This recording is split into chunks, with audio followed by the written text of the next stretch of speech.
بسم الله الرحمن الرحيم.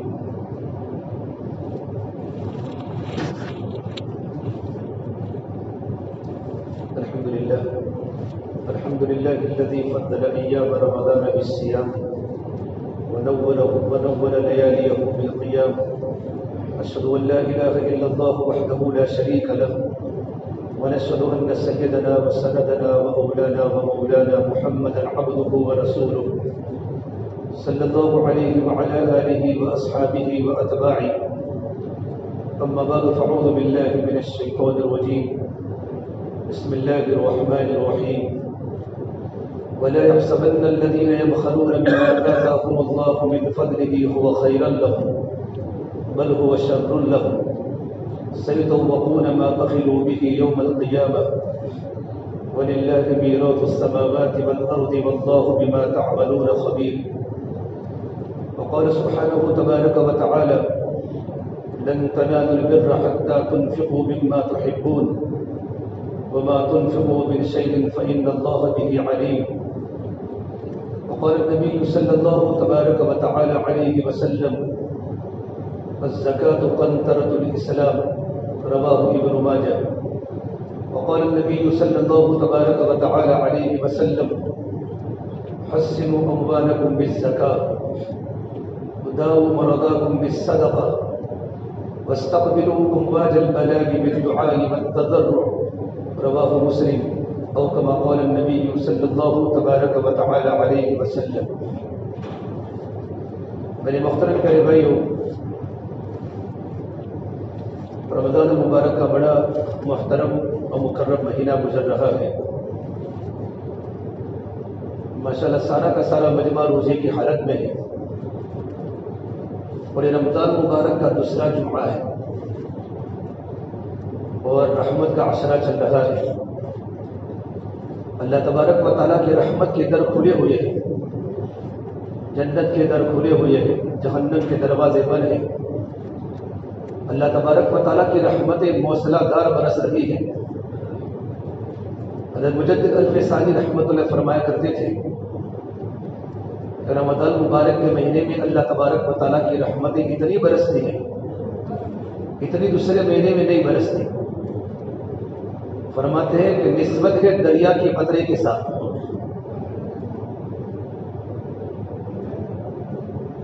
چاچا، اللہ تبارک و تعالیٰ کی رحمت رمضان میں جو برستی ہے وہ دریا کی طرح برستی ہے، اور اللہ تبارک و تعالیٰ کی رحمت رمضان کے علاوہ قطرے کی طرح برستی ہے.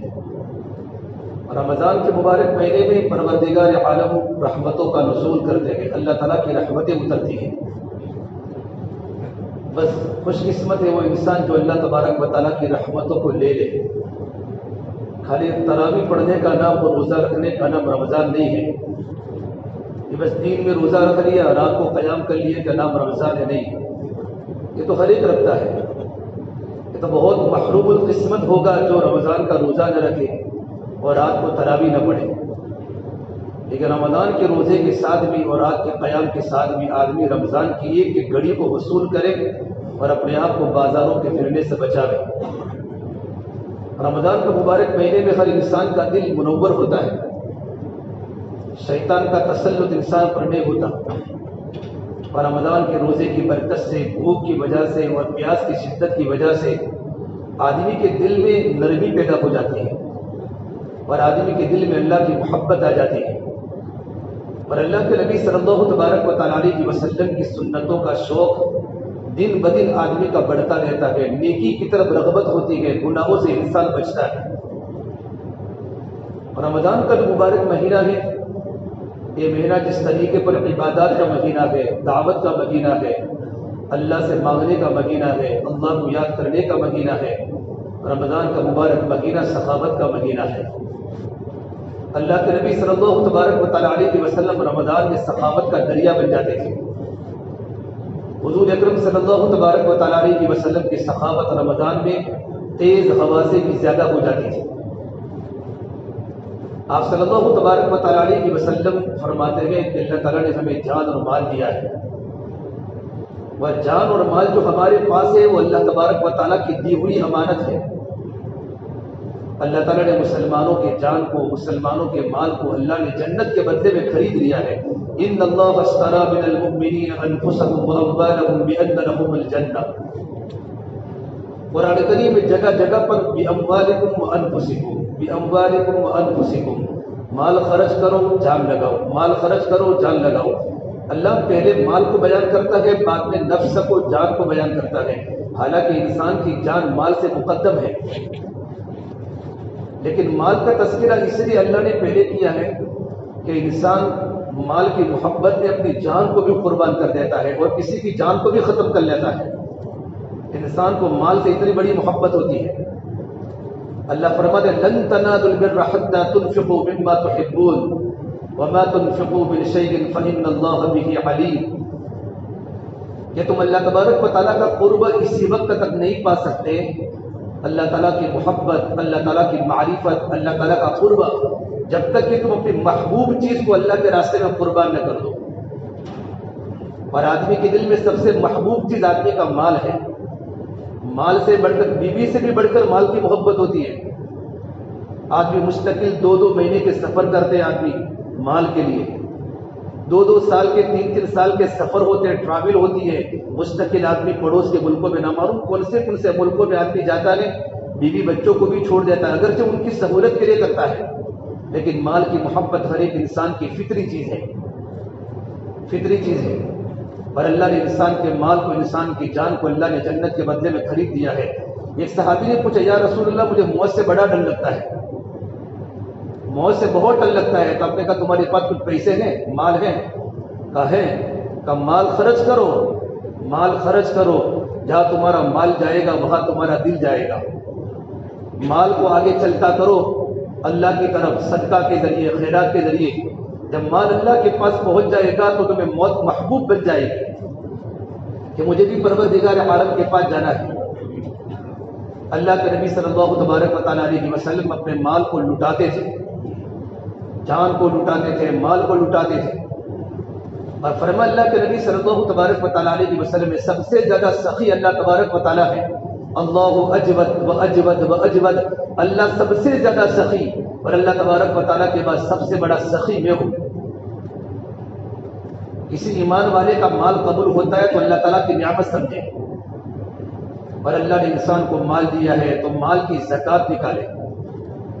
من ادى مال زکاتہ فقد ذهب عنه شره، جس آدمی نے اپنے مالوں کی زکوٰۃ کو ادا کر دی اس مال سے شر ختم ہو گیا، اب وہ مال پاک ہو گیا، وہ مال سلامتی والا بن گیا۔ اس مال میں کبھی حالات نہیں آئیں گے۔ کاروبار پر، فیکٹری پر، مالز پر، دکانوں پر، اسٹور میں جتنا بھی آدمی کا مال ہے، اگر مالوں کی زکوٰۃ نکال دیے تو اللہ تعالیٰ مال کی حفاظت کر دے گا۔ زکوٰۃ تو ایک انسان کا مال کا میل ہے۔ جو انسان اپنے مال کی زکوٰۃ دیتا ہے وہ انسان بخیلوں کی فہرست سے نکل جاتا ہے۔ بخیل سخی نہیں بنتا۔ سخی بننے کا تو بہت بڑا راستہ ہے۔ ایک ہوتی ہے بارڈر، ایک انسان زکوٰۃ کا مال ہی نہیں دیتا وہ تو بہت بڑا بخیل سے بھی اوپر ہے۔ لیکن جس کو اللہ نے مال دیا وہ اپنی مال کی زکوٰۃ ادا کرتا ہے تو بخیل کی فہرست میں سے نکل کر سخی میں نہیں آتا، بخل سے نکل جاتا ہے۔ اور جب 2.5% زکوٰۃ کے دینے کے بعد 1 روپیہ للہ لگاتا ہے، صدقہ لگاتا ہے تو سخی کی بارڈر میں آتا ہے۔ پھر سخیوں کے تو بہت سے واقعات ہیں، پھر آدمی لٹانے والے چاہیے۔ زکوٰۃ کے نہ دینے پر بہت بڑی وعید ہے۔ امام راضی رحمۃ اللہ علیہ تفسیر کے کنگ ہے۔ ایک واقعہ ولا يحض على طعام المسکین کی تفسیر میں امام راضی نے ایک واقعہ نقل کیا ہے کہ ایک بار جمعہ میں کو مولانا بیان کر رہے تھے اور جمعہ کے بیان میں صدقے کی، زکوٰۃ کی بڑی ترغیب دی، اور یوں کہا جب انسان اپنے گھر سے صدقہ کے مال کو نکلتا ہے، زکوٰۃ کے مال کو نکلتا ہے تو 70 شیطان بیچ میں حائل ہوتے ہیں اس کو روکنے کے لیے۔ 70 شیطان اس کو روکتے ہیں۔ ایک نوجوان سامنے بیان سن رہا تھا، اس کا دل بڑا مضبوط تھا کہ آج تو میں خرچ کروں گا، زکوٰۃ تو دینی ہے، زکوٰۃ کے علاوہ صدقہ بھی کروں گا، للہ بھی کروں گا اور 70 شیطانوں کو پچھاڑوں گا۔ بہت دل کا مضبوط تھا آدمی۔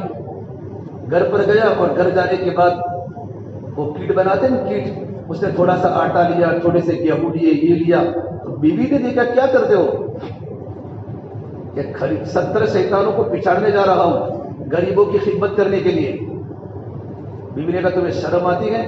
یہ سب لے جاؤ گے تو گھر میں تو فاقہ آئے گا, 10 دن کی روٹی بچ جائے گی گیہوں سے. اتنا مجبور کیا, اکبر نہیں ڈرا بابر کی فوج سے, لیکن ڈر گیا بیوی کی چوٹ سے. سب سے بڑی نعمت نیک بیوی ہے. اگر نیک ہو تو جن کی ڈینجرس بیویاں ہیں ان کو جا کر پوچھو ان کے گھروں میں ان کا کیا حال ہے, بلی کے بچے کی طرح زندگی گزارتے ہیں. قرآن میں اللہ تعالیٰ نے شیطان کے مکر کو کمزور کہا ہے, ان کید الشیطان کان ضعیفا. شیطان کا مکر تو بڑا کمزور ہے, عورت کا مکر بڑا خطرناک ہے. ان کیدکن عظیم. کہ عورت کا مکر, عورت کی کسی کو جال میں پھنسانا ہو تو آسانی سے پھنسا دیتی ہے. تو گھر میں بیچارہ بھر رہا تھا تو عورت نے ایسا مجبور کیا کہ وہ وہاں سے بھاگا اور چوپ چاپ بیان میں بیٹھ گیا. تو مولانا نے کہا بھائی کیا ہوا؟ بہت تیزی کے ساتھ, بہت مضبوطی اور ہمت کے ساتھ یہاں سے گئے تھے. تو رونے لگا کہ حضرت کیا کروں, 70 شیطانوں کو تو پچھاڑ دیا لیکن شیطان کی خالہ سے ہار گیا. شیطان کی خالہ بڑی خطرناک ہے. یہ تو آدمی کو اللہ کے راستے میں لٹانے کے لیے مال چاہیے. اللہ کے نبی صلی اللہ تبارک و تعالیٰ علیہ وسلم کے بعد ایک مدینہ منورہ کے انصاری آئے, ثعلبہ ابن حاتم, اور کہ اللہ کے نبی آپ دعا کیجیے اللہ مجھے مالدار بنا دے. ایک ہی صحابی ہیں, پھر میں ان کو صحابی تو نہیں بولتا, کہ صرف انہوں نے ہی اللہ کے نبی کے پاس اگر مالداری کی دعا کی درخواست کی ہے.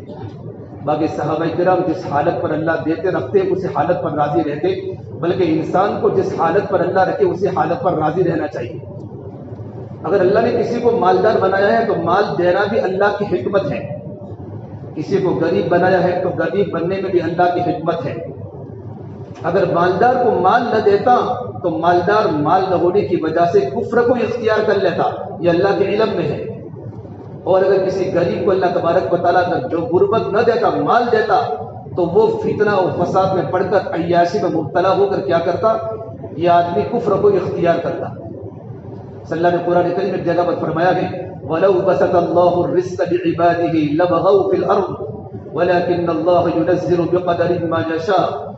اللہ تعالیٰ اگر اپنے بندوں پر رزق کی بہتات کھول دیتے, اللہ سب کو امیر بناتے, مالدار بناتے, تو لوگ زمین میں اللہ کے سرکش اور اللہ کے باغی بن کے زندگی گزارتے. جب آدمی پر حالات آتے ہیں تو آدمی اللہ کی طرف رجوع کرتا ہے. تو ثعلبہ بن حاتم آئے, یا رسول مجھے مالدار بنا دیجیے, اللہ سے دعا کہ اللہ مجھے مال دے. تو آپ نے فرمایا ثعلبہ مالداری کی دعا کیوں کرتے ہو؟ وہ قلیل جس پر تم صبر کرتے ہو یہ اچھا ہے اس زیادہ سے جس پر تم شکر نہ کر سکو. وہ چلے گئے.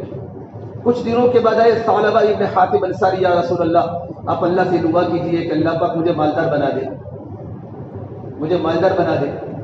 تو اللہ کے نبی نے فرمایا تم میری حالت دیکھتے نہیں ہو کیا میں تمہارے میں نمونہ نہیں ہوں؟ میرے گھر میں 7 دن کے فاقے ہیں, 2 مہینے میرے گھر میں چولہے نہیں جلتے. اور اس ذات کی قسم اگر میں اللہ تبارک و تعالیٰ سے درخواست کروں تو پروردگار عالم میرے لیے سارے کے سارے مکہ کے تہامہ کے پہاڑوں کو سونے کا بنا دے اور مدینے کا احد پہاڑ سونے کا بنا دے. لیکن میں نے فقر کو غریبی کو اختیار کیا ہے, بلکہ میں تو یہ چاہتا ہوں کہ ایک وقت کھانا کھاؤں تاکہ اللہ کا شکر ادا کروں, اور ایک وقت بھوکا رہوں تاکہ میں صبر کر سکوں اور غریبوں کی غربت میرے سامنے رہے. کہ میری زندگی تمہارے آئیڈیل اور نمونہ نہیں ہے. وہ چلے گئے. کچھ دنوں کے بعد پھر آیا, یا رسول اللہ آپ اللہ سے دعا کیجیے اللہ تعالیٰ مجھے مالدار بناوے. اگر اللہ نے مجھے مال دیا نا تو میں ضرور لوگوں کے حقوق کو ادا کروں گا, یہاں خرچ کروں گا, یہاں لوٹاؤں گا, یہاں لوٹاؤں گا, یہاں لوٹاؤں گا. تو آپ نے ان کے لیے دعا کر دی کہ اللہ ثعلبہ کو مالدار بنا دے. ثعلبہ کو مالدار. نبی کی دعا تو قبول ہوتی ہے, انبیاء تو مستجاب الدعوات ہے, اللہ پر ان کی وحی آتی ہے. اور پیغمبر محمد عربی صلی اللہ تبارک و تعالیٰ علیہ وسلم کے پاس تو جبرائیل امین 23 سال کے قلیل عرصے میں 24,000 مرتبہ جبرائیل کی آمد ہوئی ہے قرآن کریم کی وحی کو لے کر. جبرائیل تمام فرشتوں کے سردار ہیں اور محمد عربی صلی اللہ تبارک و تعالیٰ علیہ وسلم تمام نبیوں کے سردار ہیں. اللہ کے نبی سے دعا فرمائی, ثعلبہ نے بکریاں خریدی اور بکریوں کا ریوڑ بنتا گیا, کیڑے مکوڑے کی طرح برکت ہوئی. کچھ دنوں میں روزانہ حضور کی مجلس میں آتے تھے, نماز پڑھتے تھے. 5 وقت کی نماز مسجد نبوی صلی اللہ علیہ وسلم میں ہوتی تھی اور اللہ کے نبی صلی اللہ تبارک و تعالیٰ علیہ وسلم کی مجلس میں پابندی سے بیٹھتے تھے. لیکن جب اللہ نے مال دیا، مال بڑھتا گیا، تو پھر ظہر اثر مسجد میں پڑھنے لگے، باقی نمازیں گھر پڑھنے لگے. تو اتنا کیڑے مکوڑوں کی طرح بکریوں کے ریوڑ بنتے گئے، برکت بنتی گئی کہ ان کو مدینہ چھوڑنا پڑا، اور مدینہ سے دور ایک جگہ لی، ایک فارم لیا، وہ اپنے بکریوں کا ریوڑ کا باڑا بنایا. اب ظہر اثر بھی غائب مسجد میں، گھر پڑھنے لگے. پھر جمعہ مسجد میں آنے لگے، جمعہ مسجد نبوی میں. پھر آہستہ ایسا ہوا کہ جمعہ کی نماز پڑھنا بھی گھر ہو گیا. اللہ کے نبی صلی اللہ تبارک و تعالیٰ علیہ کی وسلم نے پوچھا ثعلبہ دکھتے نہیں، ثعلبہ بن حاتب کہاں ہے؟ نہ ظہر میں ہے، نہ اثر میں ہے، نہ جمعہ میں ہے. تو صحابہ نے کہا رسول اللہ نے اس کو اتنا مال کی بہتات دی ہے، اتنی مال کی فراوانی دی ہے کہ مال کی فراوانی کی وجہ سے بکریوں کا ریوڑ مدینہ سے ہٹا کر جنگل میں کر لیا ہے، اور ان کو یہاں آنے میں ٹائم نہیں ملتا. اس وقت میرے نبی کی زبان پر یہ جملہ آیا، ویحک ثعلبہ، ویحک ثعلبہ، ویحک ثعلبہ، ثعلبہ تجھ پر افسوس ہے، ثعلبہ تجھ پر افسوس ہے، ثعلبہ تجھ پر افسوس ہے. جب آدمی کو زیادہ مال ملتا ہے نا تو آدمی کو قدر نہیں ہوتی. کتنے نادان ہیں جو ترقی پر کرتے ہیں غرور، ہم نے چڑھتے ہوئے سورج کو بھی ڈھلتے دیکھا ہے. کچھ دنوں کے بعد زکوٰۃ کے احکامات نازل ہوئے، زکوٰۃ کی آیات نازل ہوئی. اللہ کے نبی صلی اللہ تبارک و تعالیٰ علیہ وسلم نے قبیلے بنو سلیم کے ایک انسان کو اور قبیلے بنو جہینہ کے ایک انسان نے 2 صحابہ کرام کو بھیجا کہ سب کی زکوٰۃ وصول کر کے آؤ. اس زمانے میں ساری کی ساری زکوٰۃ کا مال جمع ہو کر اجتماعی زکوٰۃ کا نظام مدینہ منورہ میں تھا، اور سارا زکوٰۃ کا پیسہ، زکوٰۃ کے جانور بیت المال میں جمع ہوتے تھے. تو یہ 2 صحابی جو، اور آپ نے خاص کہا ثعلبہ کے پاس ضرور جانا، اور قبیلے بنو سلیم کے ایک انسان کا نام بھی لیا، ان کے پاس بھی ضرور جانا. باقی سارے مسلمانوں کے پاس زکوٰۃ وصول کر کے آؤ. اس زمانے میں جانوروں کی زکوٰۃ ہوتی تھی، 40 اونٹ میں 1 اونٹ، 80 اونٹ میں 2 اونٹ. آج بھی اگر کسی کے پاس جانور زیادہ ہے تو جانور کی زکوٰۃ 40 بکری میں 1 بکری آئے گی. تو وہ دونوں ثعلبہ کے پاس گئے کہ ثعلبہ، اللہ نے آپ کو مال کی فراوانی دی ہے، آپ کے پاس بکریوں کا بڑا ریوڑ ہے، آپ ہمیں زکوٰۃ دیجیے. تو کہا زکوٰۃ دینے آئے ہو، یہ تو ٹیکس ہے. غریب کا غریب کے پر آتے ہیں نا تو پھر اس کو پتہ نہیں چلتا. تو کہا یہ تو ٹیکس ہے، جزیہ کی بہر ہے، جاؤ دوسروں کے پاس سے لے لو، بعد میں دیکھتا ہوں. یہ دونوں صحابی پھر قبیلے بنو سلیم کے انسان کے پاس گئے جن کا اللہ کے نبی نے نام لیا تھا کہ ہم اللہ کے نبی کی طرف سے خدمت آپ کے پاس زکوٰۃ کو وصول کرنے آئے ہیں. تو اس نے کہا مرحبا مرحبا، آؤ، میرے سارے کے سارے اونٹوں کے میرے پاس باڑے ہیں، اور میرے پاس بکریوں کا ریوڑ بھی ہے، اونٹوں کا غیلہ بھی ہے، جو سا اونٹ آپ کو پسند ہو لے لو. فرمایا نہیں، ہم زیادہ قیمتی اونٹ ہم نہیں لیں گے. فرمایا زیادہ قیمتی اونٹ زکوٰۃ کے مال میں لے جاؤ، کسی غریب کو سواری میں کام آ جائے گا، کسی غریب کے بچے اونٹنی کے دودھ سے زندگی کو سیراب کریں گے. اللہ کے نبی نے ہم کو منع فرمایا کہ ہم درمیانی زکوٰۃ کا مال لیں گے، نہ ایک دم بالکل کمزور جانور ہو، نہ ایک دم اچھا موٹا تگڑا جانور ہو، بلکہ درمیانی قسم کا زکوٰۃ کے لینے کا حکم ہے. اس نے کہا نہیں، جب اللہ نے مجھے اپنے فضل سے مال دیا ہے تو آپ یہ لے جاؤ. پھر یہ دونوں وہاں سے مسلمانوں کی زکوٰۃ کو وصول کر کے پھر ثعلبہ کے پاس پہنچے. تو ثعلبہ نے کہا مجھے سمجھ میں نہیں آتا یہ زکوٰۃ کہاں سے آ گئی، یہ تو ٹیکس ہے، چلو میں بعد میں سوچ کے آپ کو جواب دیتا ہوں، کل آنا پرسوں آنا، یوں کر کے ٹال کے بھیج دیا. یہ دونوں مدینہ منورہ میں پہنچے. اللہ کے نبی صلی اللہ تبارک و تعالیٰ علیہ وسلم کے سامنے ابھی بات کی ہی نہیں تھی، اور آپ نے یہ کہا ویحک ثعلبہ، ویحک ثعلبہ، ویحک ثعلبہ، ثعلبہ تم پر افسوس ہے، ثعلبہ تم پر افسوس ہے، ثعلبہ تم پر افسوس ہے. پھر ان دونوں زکوٰۃ کے وصول کرنے والوں نے بنو سلیم کے انسان کی کارگزاری سنائی. تو اللہ کے نبی صلی اللہ تبارک و تعالیٰ علیہ وسلم نے بنو سلیم کے صحابی کی آپ نے تعریف فرمائی اور برکت کی دعا فرمائی. پھر ثعلبہ کی پوری کارگزاری سنائی. ابھی ثعلبہ کی کارگزاری چل ہی رہی تھی اور جبرائیل قرآن کریم کی آیت کو لے کر نازل ہوئے. وَمِنْهُمْ مَنْ عَاهَدَ اللَّهَ لَئِنْ آتَانَا مِنْ فَضْلِهِ لَنَصَّدَّقَنَّ وَلَنَكُونَنَّ مِنَ الصَّالِحِينَ فَلَمَّا آتَاهُم مِّنْ فَضْلِهِ بَخِلُوا بِهِ وَتَوَلَّوْا وَهُمْ مُعْرِضُونَ. کہ جب اللہ کے پاس نبی کے پاس آئے دعا کرانے کے لیے اللہ مجھے مال دے گا، وَمِنْهُمْ مَنْ عَاهَدَ اللَّهَ لَئِنْ آتَانَا مِنْ فَضْلِهِ، اللہ اگر ہمیں مال دے گا لَنَصَّدَّقَنَّ، میں ضرور صدقہ کروں گا، خیرات کروں گا، بیواؤں پر غریبوں پر میں لٹاؤں گا، وَلَنَكُونَنَّ مِنَ الصَّالِحِينَ، اور میں اللہ کے نیک بندوں میں شامل ہو جاؤں گا. فَلَمَّا آتَاهُم مِّن فَضْلِهِ، جب اللہ نے اپنا فضل دیا، قرآن کریم میں جہاں فضل ہے، فضل اس کا ترجمہ روزی سے ہوتا ہے. جب اللہ نے ان کو مال دیا بخیلوا بھی تو بخل کرنے لگا وتولوا عنہ، اور اللہ تعالیٰ سے روگردانی کرنے لگا. یہ تو ٹیکس ہے. پھر اللہ نے آگے والی آیت خطرناک بھیجی، فلما اعقبهم نفاقا في قلوبهم الى يوم يلقون بما اخلفوا الله ما وعدوه وبما كانوا يكذبون. اللہ نے قیامت تک کے اس کے نفاق کو ظاہر کر دیا کہ قیامت تک یہ ثعلبہ منافق ہے. قرآن نے کہہ دیا قیامت تک یہ منافق رہے گا. یہ جب یہ آیات نازل ہوئی تو ثعلبہ کے چچا کے لڑکے حضور کے مجلس میں موجود تھے. دوڑتے ثعلبہ کے پاس پہنچے، ارے ثعلبہ تیرے بارے میں قرآن کریم ایسا نازل ہوا ہے اور قرآن کریم کی آیات نازل ہوئی ہے. ثعلبہ دوڑتا اپنے زکات کے مال کو لے کر اللہ کے نبی کی خدمت میں آیا. آپ نے کہا نہیں تو پکا منافق بن چکا ہے، تیرے نفاق کو قیامت تک قرآن نے ظاہر کر دیا ہے. اب میں تیرے مال کو قبول نہیں کر سکتا، اب تیرا دینا اخلاص سے کبھی نہیں ہوگا. آپ نے اس کو نکالا. اللہ کے نبی صلی اللہ تبارک و تعالی علیہ وسلم دنیا سے پردہ فرما گئے. صدیق اکبر کا زمانہ دور صدیقی آیا. دور صدیقی میں زکوٰۃ کے مال کو لے کر آیا. صدیق اکبر نے فرمایا میں کیسے تیرے زکوٰۃ کے مال کو قبول کر سکتا ہوں جب میرے نبی نے قبول نہیں کیا ہے. اس کو واپس کر دیا. یہاں تک کہ عمر فاروق کے زمانے میں آیا. دور فاروقی میں 12 سال تک زکوٰۃ کے مال کو ہر سال لے کر آتا رہا. حضرت عمر فاروق رضی اللہ عنہ فرمایا میں تیرے مال کو کیسے قبول کر سکتا ہوں جب اللہ کے نبی صلی اللہ تبارک و تعالی علیہ وسلم نے اور صدیق اکبر رضی اللہ عنہ نے تیرے مال کو قبول نہیں کیا. اس کو بھی واپس کیا. یہاں تک عثمان غنی کا زمانہ آیا اور دور عثمانی میں زکوٰۃ کے مال کو لے کر حاضر ہوا. حضرت عثمان نے بھی قبول نہیں فرمایا، یہاں تک کہ اسی حالت میں عثمان کے زمانے میں موت آئی. اللہ کے نبی کے ساتھ رہنے والا کہ جب آدمی کے پاس مال آتا ہے تو آدمی کی نظریں بدل جاتی ہیں. یہ مال اللہ تبارک و تعالیٰ کی دی ہوئی نعمت ہے، اس لیے مال کا حق ہے. جب اللہ کے نبی صلی اللہ تبارک و تعالیٰ علیہ وسلم دنیا سے پردہ فرمایا تو کچھ قبیلے مرتد ہو گئے اور کچھ قبیلوں نے یوں کہا ہم نماز تو پڑھیں گے، ہم زکوٰۃ کو نہیں دیں گے.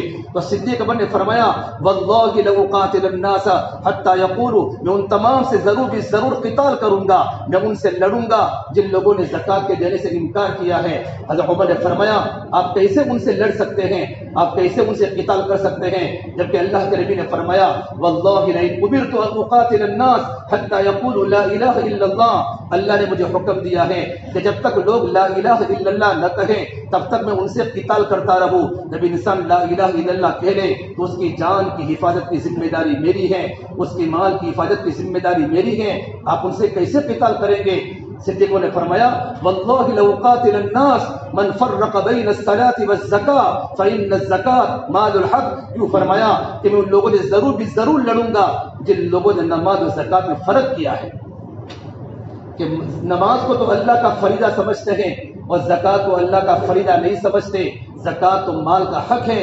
یوں کر کے فرمایا اللہ کی قسم مدینہ منورہ کے اندر لوگ مجھے قتل کر سکتے ہیں اور ازواج مطہرات کی لاشوں کو مدینے کے بھیڑیے کھا سکتے ہیں، لیکن میرے نبی کے زمانے میں اگر کوئی انسان اگر اونٹ کا بچہ بھی زکوٰۃ میں دیتا تھا، اگر اسے انکار کر دیا تو میں اسے ضرور قتال کروں گا.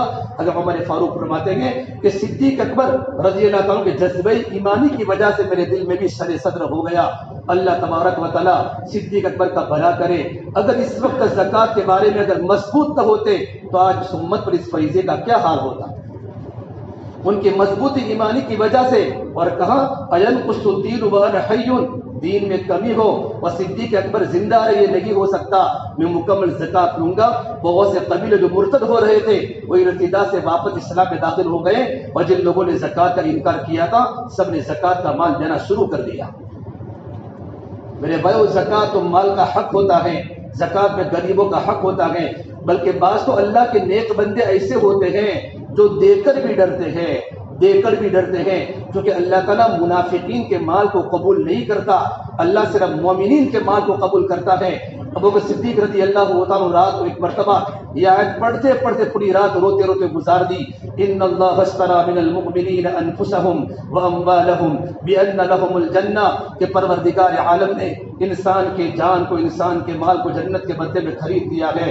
پوری رات اسی آیت کے پڑھتے روتے رہے صبح سویرے حضور کو اطلاع کی گئی، اللہ کے نبی صلی اللہ تبارک و تعالیٰ علیہ وسلم پوچھا ابو بکر تم رات میں ساجد کو پڑھ کر بار بار روتے کیوں تھے؟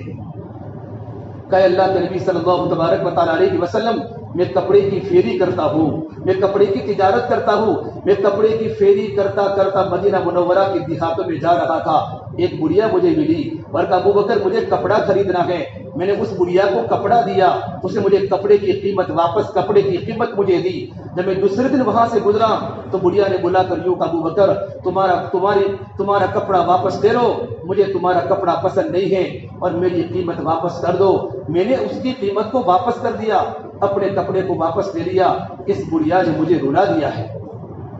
تو اس میں رونے کی کیا بات تھی کہ جب بڑھیا نے میرے مال کو قبول نہیں کیا، پروردگار عالم نے تو انسانوں کے جان اور مال کو جنت کے بدلے میں خرید دیا ہے۔ کل قیامت کے میدان میں اللہ پاک پوچھے گا ابو بکر تیرا دیا ہوا مال مجھے قبول نہیں ہے، تیری دی ہوئی جان مجھے قبول نہیں ہے، تو میں اللہ کے سامنے شرمسار ہو جاؤں گا، میں اللہ کے سامنے کیا منہ دکھاؤں گا؟ یہ آیت مجھے رلا رہی ہے کہ دے کر بھی اللہ تبارک و تعالیٰ سے ڈرتے تھے۔ اس سے میرے بھائیو زکوٰۃ تو مال کا حق ہے، یہ رمضان کا مبارک مہینہ یہ دینے کا مہینہ ہے، یہ آنے والے ہمارے پاس جو علماء کرام ہوتے ہیں، یہ سفرا ہوتے ہیں، ہمارے رشتے دار ہوتے ہیں، ان پر لٹاؤ۔ رات کو تراویح میں اکثر لوگ نائٹی پہن کے آتے ہیں، جیب میں پیسے نہیں لاتے، راتوں کی تراویح میں ساتھیوں کو پیسے کم ملتے ہیں، ان کو برابر ان کا حق ادا نہیں ہوتا۔ بڑی محنت سے ترتیب بنا کر چار پانچ کو بلایا جاتا ہے تاکہ ان کو ملے، ان کے آنکھوں میں بھی آنسو ہوتے ہیں۔ اتنی بڑی مسجد میں ہزاروں کا مجمع تراویح پڑھتا ہو، اوپر نیچے بڑھ جاتا ہو، کہتے ہیں پیسے گھر پر پڑے ہیں، پیسے گھر پر پڑے ہیں۔ بھائیو لے کر آؤ، یہ رمضان کا مہینہ لٹانے کا مہینہ ہے، رمضان کا مہینہ خرچ کرنے کا مہینہ ہے، سخی بنو بخیل نہ بنو۔ میرے نبی نے فرمایا میں سب سے زیادہ سخی ہوں، اللہ تبارک و تعالیٰ سخی ہے، اور سب سے زیادہ سخی تو اہل بیت میں سے ہیں، اہل بیت میں سے ہیں، اہل بیت سب سے زیادہ سخی۔ ایک مرتبہ بنو امیہ کا ایک عرب کا لڑکا اور اہل بیت کا ایک لڑکا دونوں جمع ہوئے کہ دونوں میں سخی کون ہے؟ اہل بیت نے کہا ہم زیادہ سخی ہیں، بنو امیہ نے کہا ہم زیادہ سخی ہیں۔ تو ہم امتحان لیتے ہیں کہ اپنے اپنے سرداروں کے پاس جا کر اپنی ضرورت کو پیش کرے، بناوٹی ضرورت پیش کرے، اب پتہ چلے گا کون خاندان زیادہ سخی ہے۔ بنو امیہ کا لڑکا بنو امیہ کے سرداروں کے پاس گیا، کہا میں معذور ہوں، مجبور ہوں، آپ کی خدمت میں کچھ ضرورت کے لیے آیا ہوں۔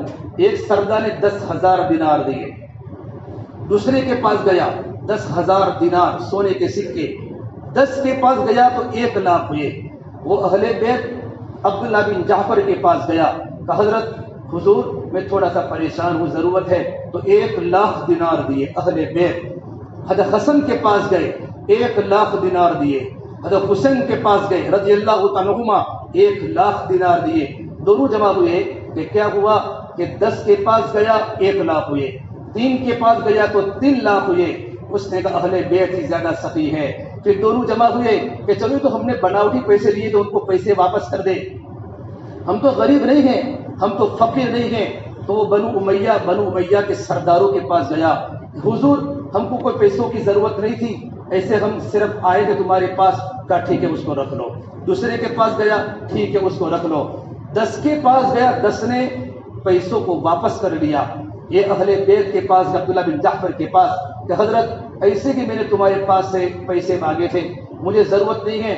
فرمایا نہیں، جو چیز اہل بیت کے گھر سے نکل جاتی ہے وہ دوبارہ ہمارے گھر میں واپس نہیں آتی۔ حضرت حسن کے پاس گئے، واپس نہیں دیا۔ حضرت حسین کے پاس گئے، کہا غریبوں کو لٹا دو، جو چیز ہمارے گھر سے نکل جاتی ہے یہ دوبارہ ہمارے گھروں میں نہیں آتی۔ یہ اہل بیت کی سخاوت تھی۔ محمد عربی صلی اللہ تبارک و تعالیٰ علیہ وسلم کے خاندان پر اللہ کے نبی کی زندگی کا اثر تھا۔ میرے آقا صلی اللہ تبارک و تعالیٰ علیہ وسلم کے پاس بہت سارا مال آیا، اب لٹاتے رہے، سارا کا سارا مال ختم ہو چکا۔ ایک غریب صحابی ہے، یا رسول اللہ مجھے گھر پر ضرورت ہے۔ آپ نے فرمایا میرے پاس تو سارا کا سارا مال ختم ہو چکا، میں نے سب کو لٹا دیا، ایک کام کرو آپ پھولا انسان کے پاس جا کر قرضہ لے لو اور قرضہ لے کر اپنی ضرورت کو پوری کرو، میں اس کا قرضہ چکا دوں گا۔ قربان جائے اللہ کے نبی صلی اللہ تبارک و تعالیٰ علیہ وسلم کی سخاوت پر۔ قرضہ کہتے قرضہ لے لو، میں قرضہ چکا دوں گا۔ ارے عمر فاروق سامنے کھڑے تھے، یا رسول اللہ جب آپ کے پاس مال تھا تو آپ نے مال کو لٹا دیا، اب آپ کے پاس ختم ہو چکا ہے، اب خامخواہ قرضہ کیوں اپنے سر پر اٹھاتے ہیں؟ ارے عمر فاروق کی بات پر سرکار عالم سرور کونین سرکار دو عالم صلی اللہ تبارک و تعالیٰ علیہ وسلم کا چہرہ مارے غصے کے لال لال ہو گیا۔ عمر تم کیا بات کرتے ہو؟ ایک انصاری صحابی سمجھ گئے کہ میرے آقا غصے میں ہیں، تو فرمایا یا رسول اللہ اعطی، آپ دیتے رہے، اللہ تعالیٰ سے خزانے کی کمی کی امید مت رکھے۔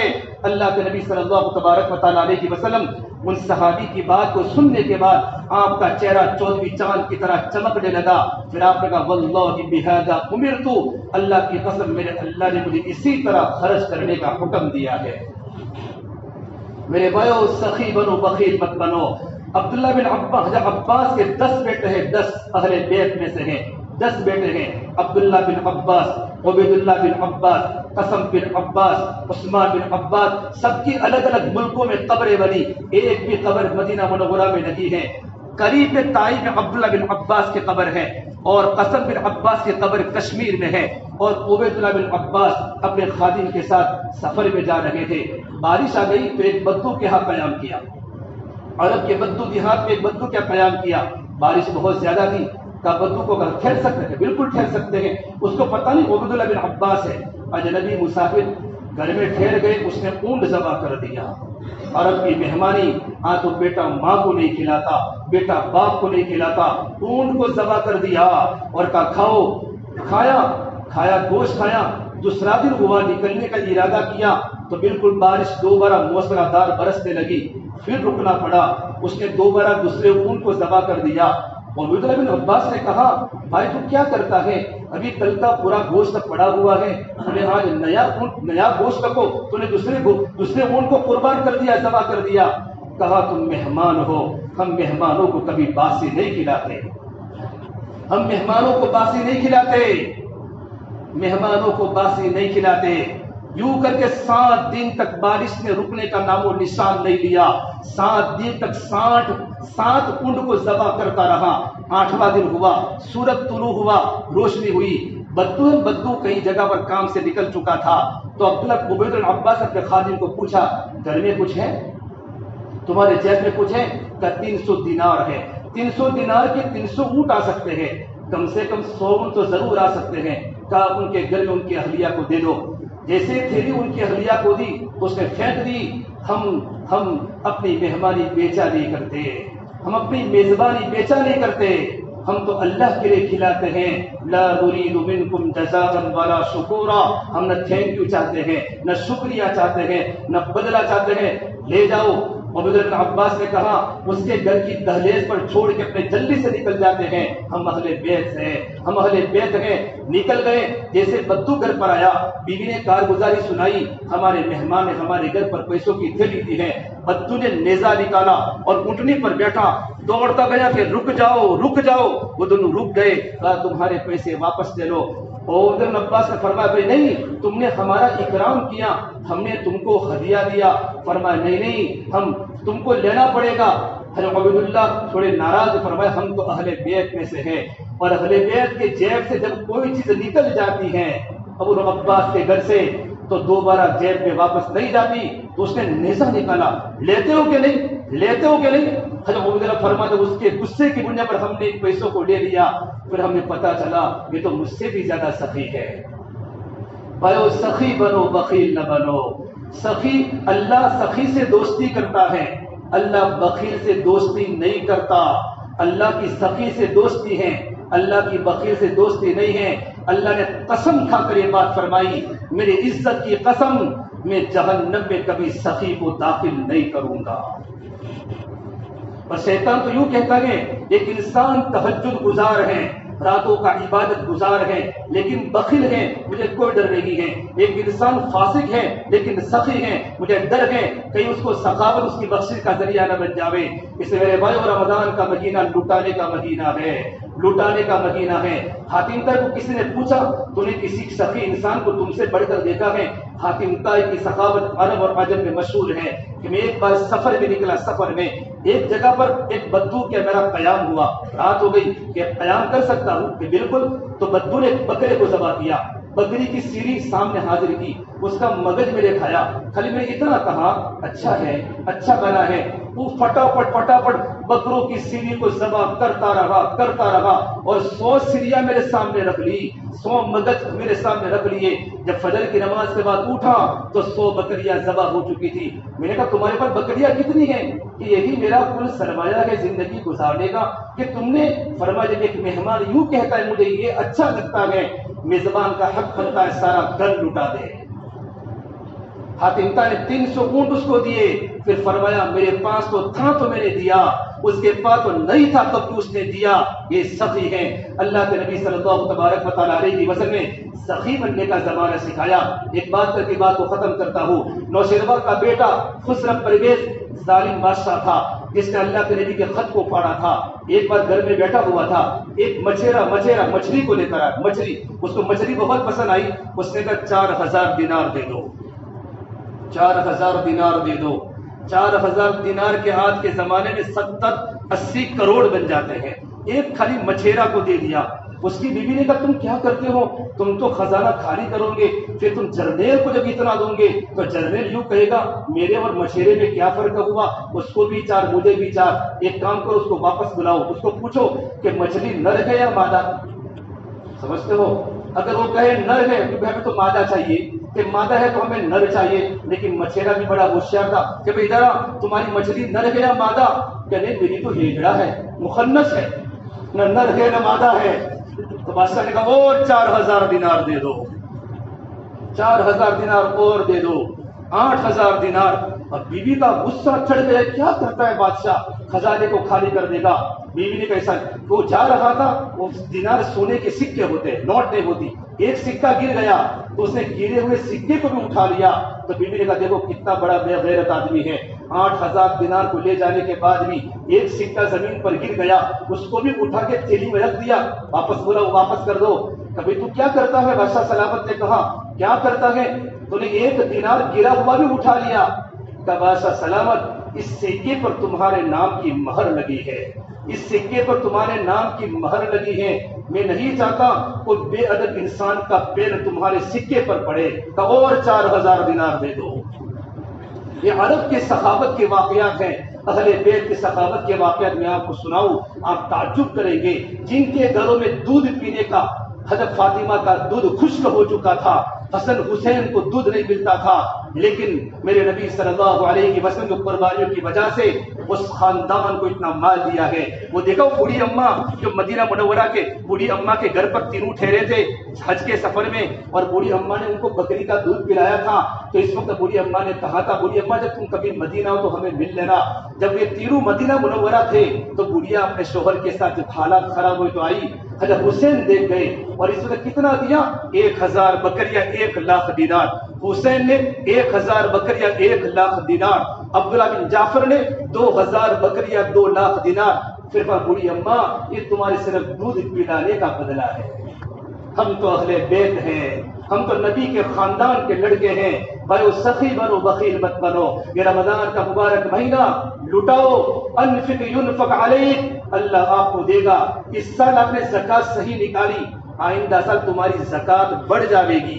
زکات کب بڑھے گی؟ جب تمہارا مال بڑھے گا، مال بڑھے گا تو زکات بڑھے گی۔